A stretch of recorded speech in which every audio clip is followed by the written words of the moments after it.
Welcome to MiWeek. Thanks for joining us. I'm Michigan Radio's Jen White, sitting in for Christy McDonald. If you're counting, there's just 10 weeks until the November election. That means candidates across the state are ramping up their messaging and working to get your vote. What are the biggest hurdles to winning in November? The first day of school is almost here, but there's another deadline looming for teachers before they walk into the classroom. Plus, Detroit's bankruptcy trial is scheduled to start next Tuesday, but attorneys for both sides were in court this week. And the end of federal oversight for the Detroit Police Department. But we begin tonight with a look at the November elections. Campaigning is shifted into high gear.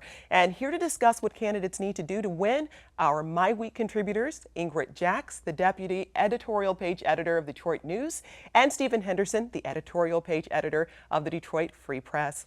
Welcome to you both. Well, welcome to you. Oh, thank you. Thank Sitting you. in for the first time. A lot of fun to be here. A lot of fun to be here. So we're in full swing for the November elections. And you know, it's interesting because so far what I haven't heard a lot about are debates.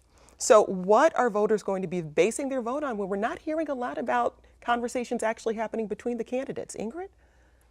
Well, that's a good question, and I would assume we'll start seeing some more debates start to get scheduled, but maybe not. I know Terry Lynn Land has not shown a lot of interest in debating Gary Peters, so I think she probably should step up and agree to that.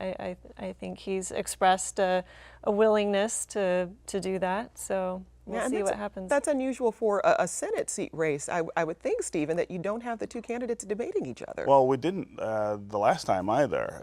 The last time we had a Senate race, and that's a big problem here in the state. We let the politicians control this conversation and set the agenda with regard to debates, and so they manipulate the process such that it's to their advantage. If Terry Lynn Land doesn't think it's going to help her campaign to debate, there's no mechanism to force her to do that. I've been talking for a long time with, in fact, Nolan Finley, who's the editorial page editor at the News, about the possibility of wrenching that control away from politicians. Why don't we as the media all get together and schedule debates for statewide races every time?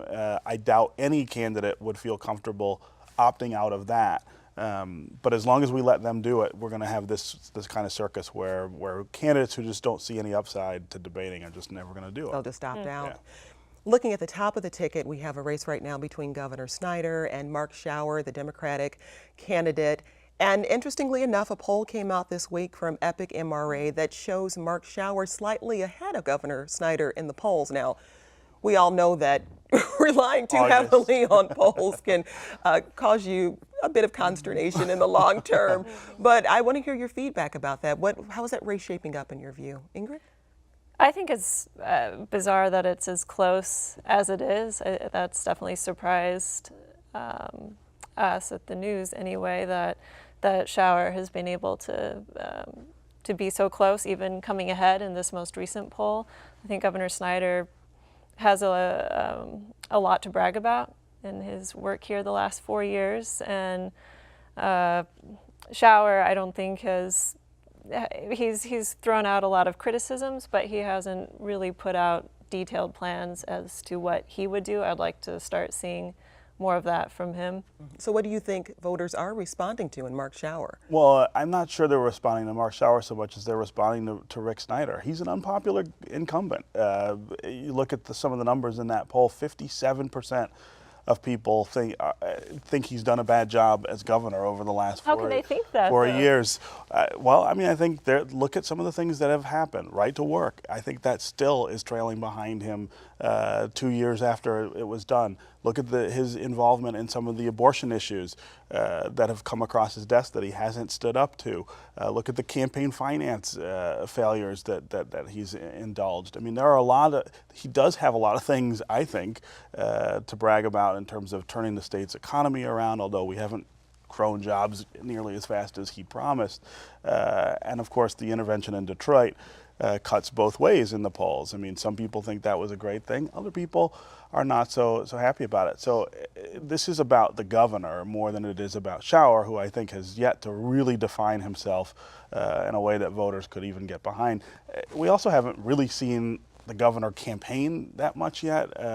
You know, once he gets out and starts putting his message out and really attacking Shower, I don't know how those numbers may change. When we think about what voters are looking for, it seems at the top of that list would be infrastructure. They want people in office who are going to fix the roads. As someone who replaced 3 tires this winter, I understand that desire. I think we've all had those. Yeah, yeah. So, you know, what are those top issues in voters' minds? Infrastructure, what else, Ingrid?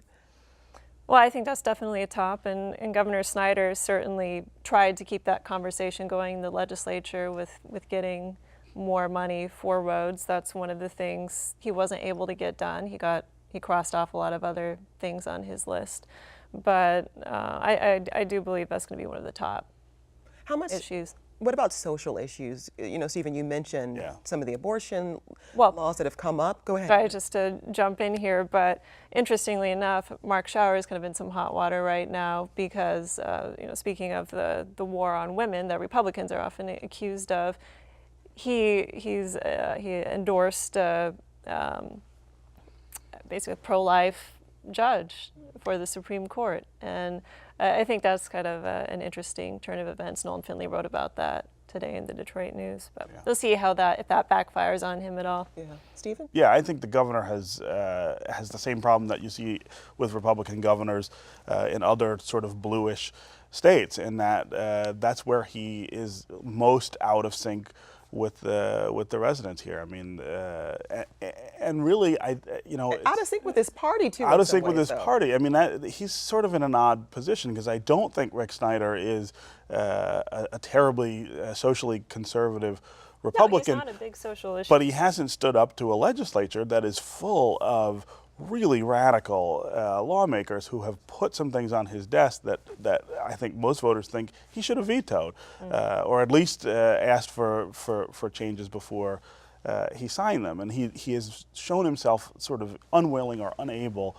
to do that enough times that I think voters are starting to question whether he's in control or whether you really have this sort of Tea Party influenced legislature that is running the state. And when we look at how the elections roll out, it'll be interesting to see how the balance of power shifts even within the Republican Party itself, whether you end up with more Tea Party Republicans taking seats or whether you have more of the fiscal, traditional conservative Republicans who are holding on to power, and that's something Governor Snyder's going to have to figure out how to negotiate long term. Well, he also has to start articulating how the next 4 years might look different from the last 4 in that regard. Is something he hasn't addressed at all. And in fact, he hasn't really said what he wants to do in the next 4 years. Not that Mark Shower has been a whole lot more prescriptive about that, but both of them, I think, have to define themselves a lot better for voters before